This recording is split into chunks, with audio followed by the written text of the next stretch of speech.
France Culture, Olivia Gesbert, bienvenue au club.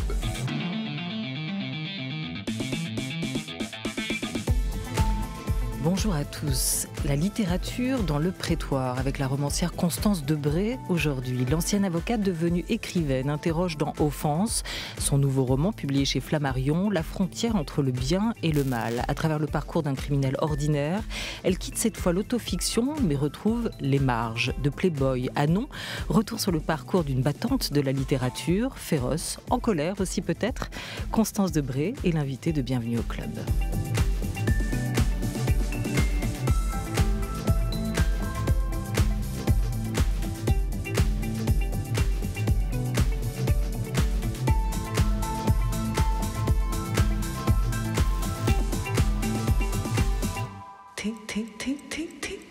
Une émission programmée par Henri Leblanc, préparée par Laura Dutèche-Pérez, avec Sacha Mattei, Félicie Faugère et Sam Basquiat à la réalisation, à la technique, Alex Dang. Bonjour Constance Debré. Bonjour. Bonjour. Offense raconte l'histoire d'un jeune homme qui a tué une vieille femme, sa voisine d'immeuble, pour quelques sous, pour mettre peut-être aussi un terme à leur vie lamentable, comme vous l'écrivez à tous les deux. Un meurtre, c'est fait pour que quelque chose s'arrête. Est-ce que c'est une histoire vraie dont vous vous êtes inspiré pour ce livre ? Je crois que peu importe en fait, mais oui bien sûr, puisque j'ai très peu d'imagination, tout est vrai, mais la question, il me semble que la distinction entre que la fiction, ça n'est pas du mensonge ou des faits qui n'ont pas eu lieu. La fiction, c'est l'action de la forme. C'est pour ça que mes livres sont des romans et que je prends des éléments vrais parce que c'est plus simple et que ensuite je me pose la question de la forme. Mais les romans, je veux dire, ou d'une autre manière, la recherche du temps perdu est totalement vraie.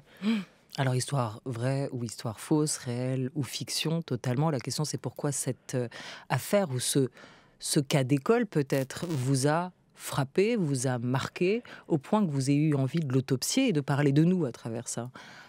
Alors, j'ai pris cette histoire-là parmi d'autres parce qu'elle est finalement extrêmement simple et me semble-t-il emblématique dans sa simplicité d'un certain nombre de choses que je voulais montrer ou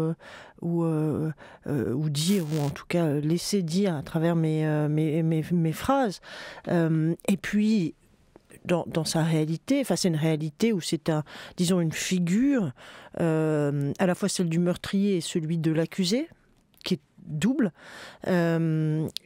qui, je ne suis pas la première à essayer d'en faire quelque chose dans la littérature. Encore une fois, c'est aussi totalement vrai que soit cette histoire, c'est aussi, finalement, c'est totalement Raskolnikov. Mais à notre époque et pas très loin de Paris, cette histoire. Dans Offense, c'est un des commandements que vous battez en brèche, ou qui est battu en brèche par la réalité, le « tu ne tueras point ». Vous l'écrivez dès les premières pages de ce roman, hein. Vous ne tuerez point, nous si, peut-on lire au début du livre. Qu'est-ce qu'il signifie, ce « vous ne tuerez point » qui n'est plus si simple à saisir que quand on nous le commande ? Tout simplement, je ne sais pas. D'abord, il y a une réalité qui est que ceux qui transgressent, qui commettent des crimes ou des délits, ne sont pas ceux qui les jugent.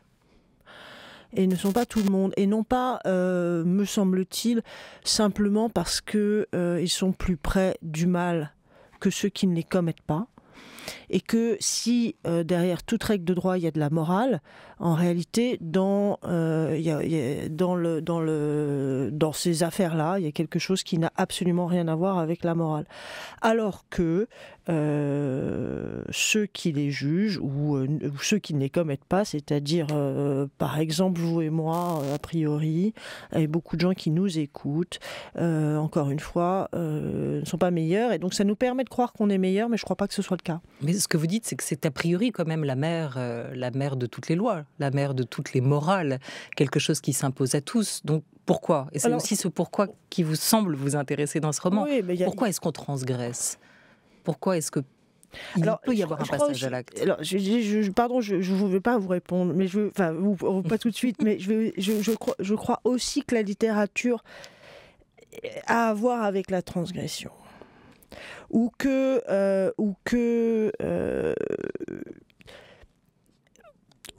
la littérature permet d'explorer cette question-là, qui est quand même une question qu'on se pose tous aussi. Pardon, là je parle d'autre chose que du livre directement.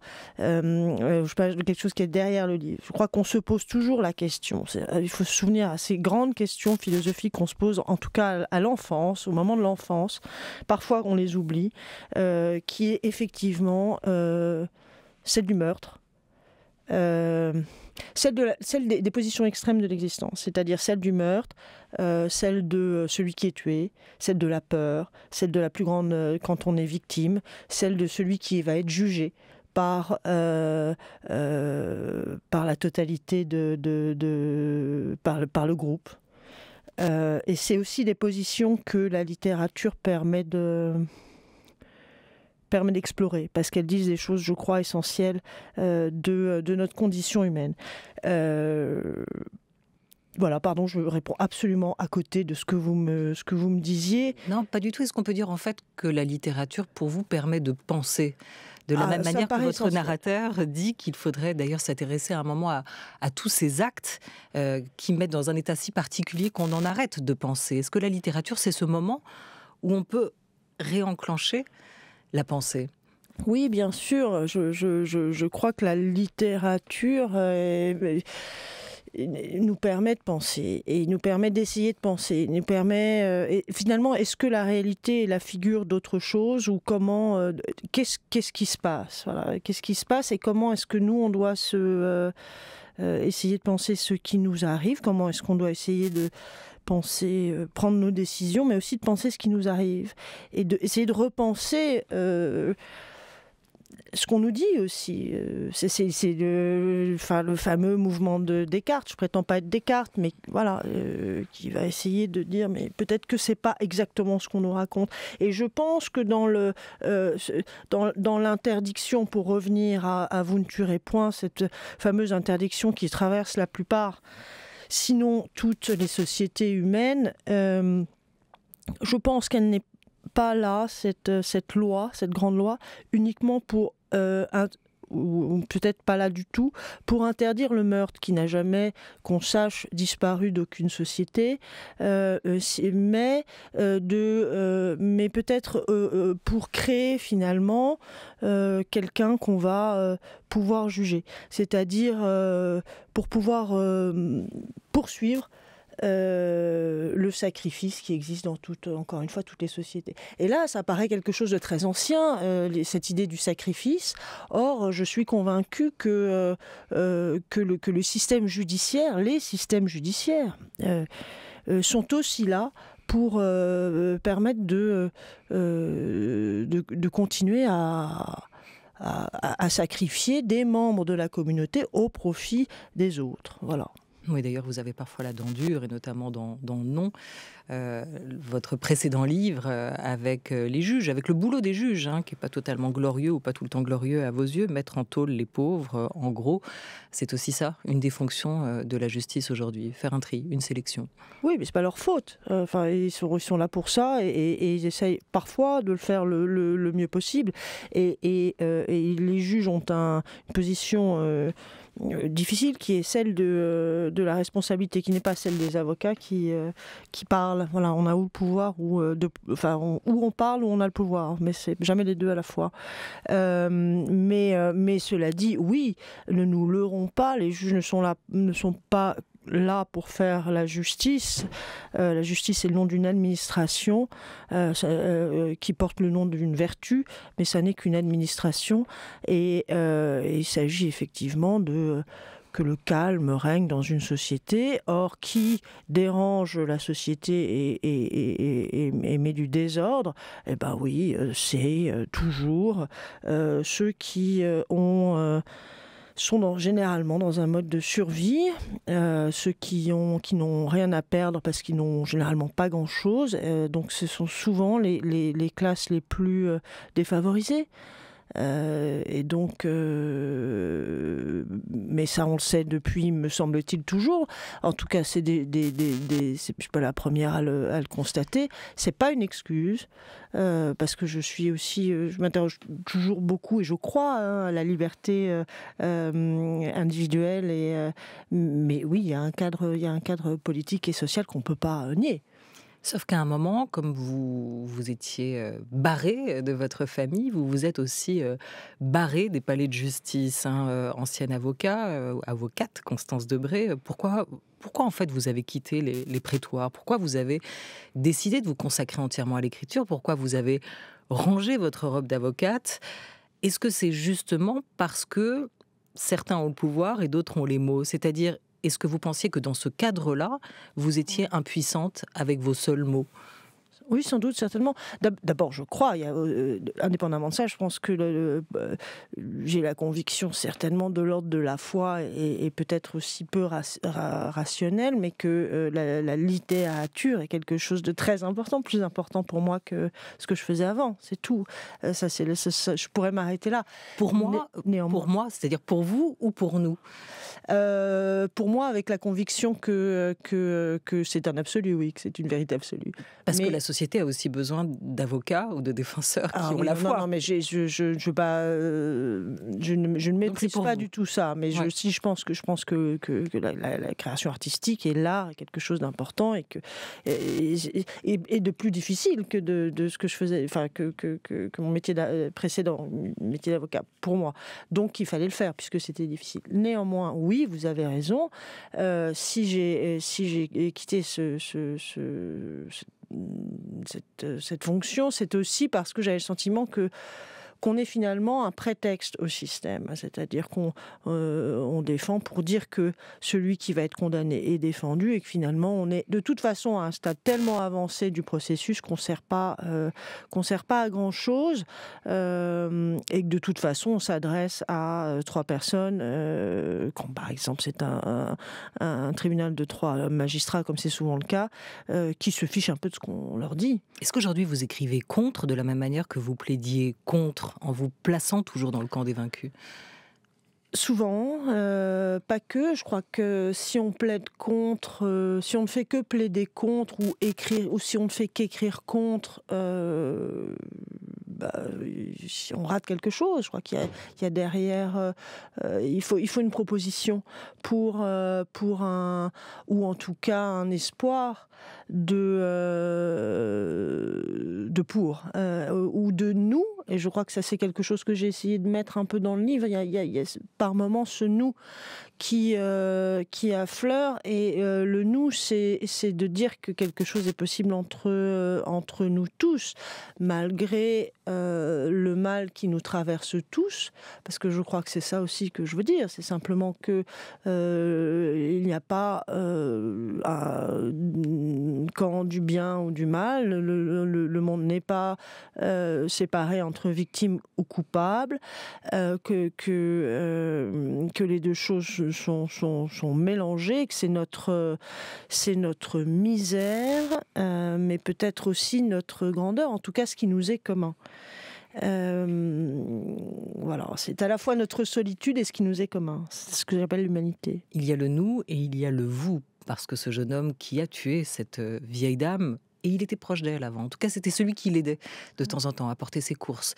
Là où toute sa famille, à elle, qui habitait pourtant pas très loin, en face, l'avait abandonné, trouvait que c'était un peu une vieille emmerdeuse finalement, et qu'il n'avait pas grand temps à lui accorder.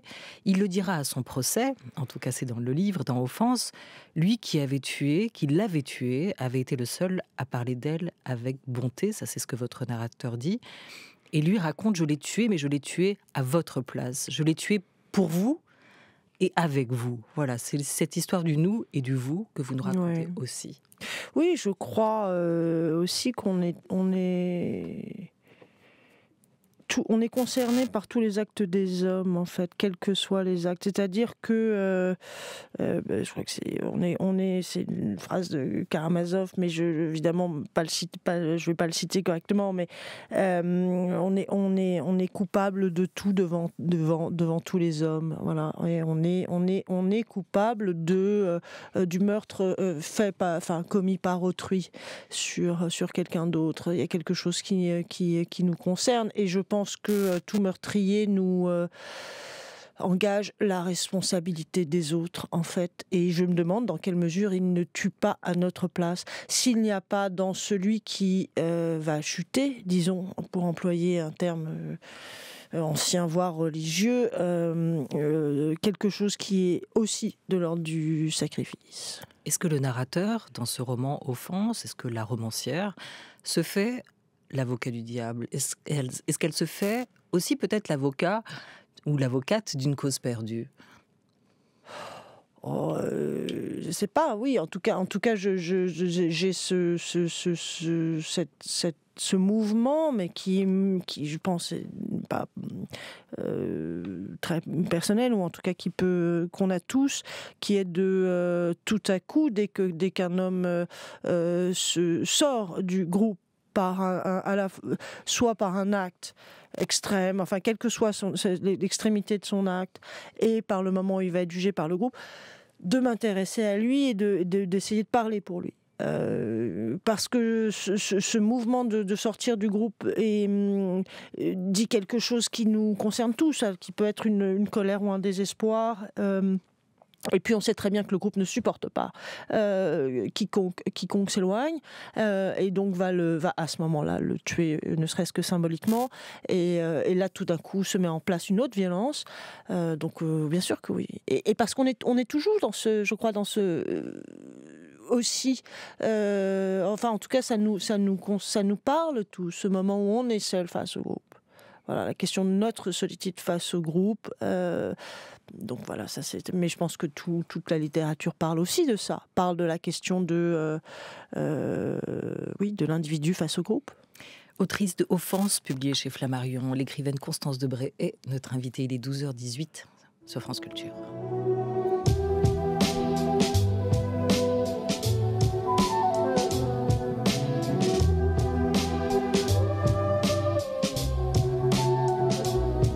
Finally, we're all alone.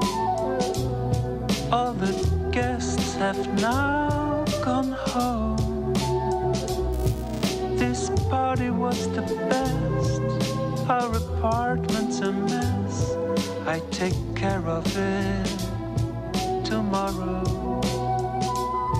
Finally, we can relax. Lay your head up on my lap. You were an excellent host. Oh, they loved you the most. You were the star of the show. Finally, darling, we don't need to rush, and nothing can ruin this moment for us. Oh no.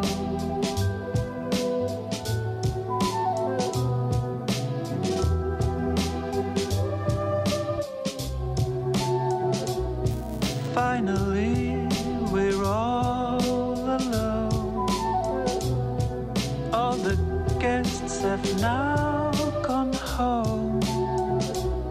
I see you yawning, my dear. It's already morning, I can hear the somehow waking up. Finally, it's you and me. Would you like a cup of tea? There are dishes everywhere, broken glass, so take care. This sure was an evening to remember. Finally, darling, where do we begin? Open the window, let the morning air in. Oh dear.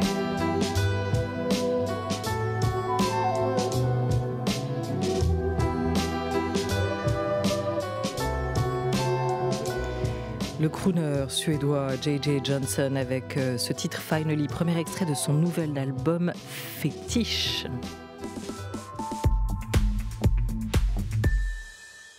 Voilà, on parle de fétiche et d'offense aujourd'hui avec notre invitée Constance Debré, écrivaine, romancière. Vous avez d'abord publié Playboy aux éditions Stock, c'était en 2018, puis Love Me Tender en 2020, et puis aujourd'hui, coup sur coup, Non, N-O-M, et offense avec un S. D'ailleurs, il va falloir nous l'expliquer, ce S. Aujourd'hui, vous ne faites plus qu'écrire, Constance Debré. La seule chose importante, dites-vous dans Non. Pourquoi ?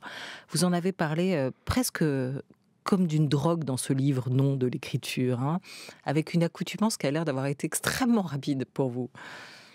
Ah, j'ai un tempérament... Addictif. Addictif, oui, certainement, sans doute. Mais non, je pense pas que ce soit du tout une drogue. Je vois comme un travail. L'écriture, avec... ouais. Ah oui. Non, parce que c'est pas du tout de l'ordre de la pulsion. Mais peut-être que le travail est une drogue, ça c'est autre chose. Mais je suis un peu monomaniaque. J'ai du mal à faire beaucoup de choses, et quand je fais une chose, j'essaie de le faire le plus possible. Mais avec du plaisir quand même, ou pas, dans l'écriture ? Ah, du plaisir, oui, le plaisir du travail, c'est-à-dire du travail qui vous paraît avoir un sens, et de surmonter des difficultés et d'arriver à livre après livre à faire des choses. Mais une fois qu'un livre est fini, la seule question qui se pose est celle du livre suivant. Avec le plaisir peut-être aussi du bon mot, c'est-à-dire pas de la belle phrase, mais du mot brut. En tout cas, ce livre-là, vous l'avez écrit droit au but, aussi presque à l'os. Comment un livre se trouve-t-il un style ? Oui, c'est sa grande question, c'est la question de la forme, je pense. Enfin, pour moi, une fois que j'ai à peu près défini une matière, c'est à la fois très instinctif et très... je pourrais en parler des heures, mais je crois que c'est plus de l'ordre de l'instinct. C'est un peu comme quand on marche dans la rue, je pense, mais... non, bien sûr. Après, je pourrais vous dire que mon goût, que la langue que j'aime et que la langue que j'essaye d'écrire vient à la fois de la littérature française du XVIIe ou de celle de la loi, des codes d'Napoléon, quoi. Avec cette austérité-là, mais pas toujours. Ça peut être aussi Thomas Bernhard et j'en sais rien, et Peggy, vous voyez, donc j'ai des contradictions. Mais non, il faut, à mon avis, qu'elle... En tout cas, il n'y a rien d'austère, pardon, hein, dans Offense. C'est plutôt, on est plutôt de l'ordre de l'hypercute. C'est pour ça que je me demandais si vous étiez venu avec vos gants de boxe aussi aujourd'hui dans ce studio. Il faut dire que vous interpellez directement le lecteur. Vous nous interpellez. Vous allez vraiment nous chercher au col, en tout cas votre narrateur aussi, avec cette écriture. Ça secoue, ça tape. Alors ça, je dirais, si je disais malgré moi, je sais que je ne serais pas totalement crédible, mais par moment, je pense que oui, parce que il y a des moments où je pense que mon écriture est aussi détachée, froide que possible, mais en revanche, ce dont il s'agit, ce qu'elle expose, cette écriture, ce sont des faits, effectivement, non pas brutes, mais qui sont violents. Et encore une fois, que je n'ai pas inventé à dessein, puisqu'ils sont juste partout autour de nous. Donc je les ai, ces faits-là, je les pose, et je les pose aussi froidement que possible. Ensuite, oui, il m'arrive, dans les livres que j'écris, et dans celui-ci en particulier, d'avoir quelque chose de plus frontal, et d'attraper le lecteur pour lui dire mais j'attrape le lecteur comme je m'attraperais moi-même. Enfin, je suis pas dans une position de procureur, et c'est pour dire qu'est-ce qu'on. J'en sais rien, pour dire ce que je dis, mais en tout cas qu'on ne peut pas ignorer cette violence qui est là. Et j'ai toujours le sentiment que dans le tout va bien apparent de certains centres-villes, de nos grandes villes, de certains milieux bourgeois dans lesquels je vis, qui est mon monde, quelque chose d'indécent et d'obscène, et une violence dans le fait même de ne pas voir ou de ne pas vouloir voir. Voilà. Et donc oui, il y a des moments...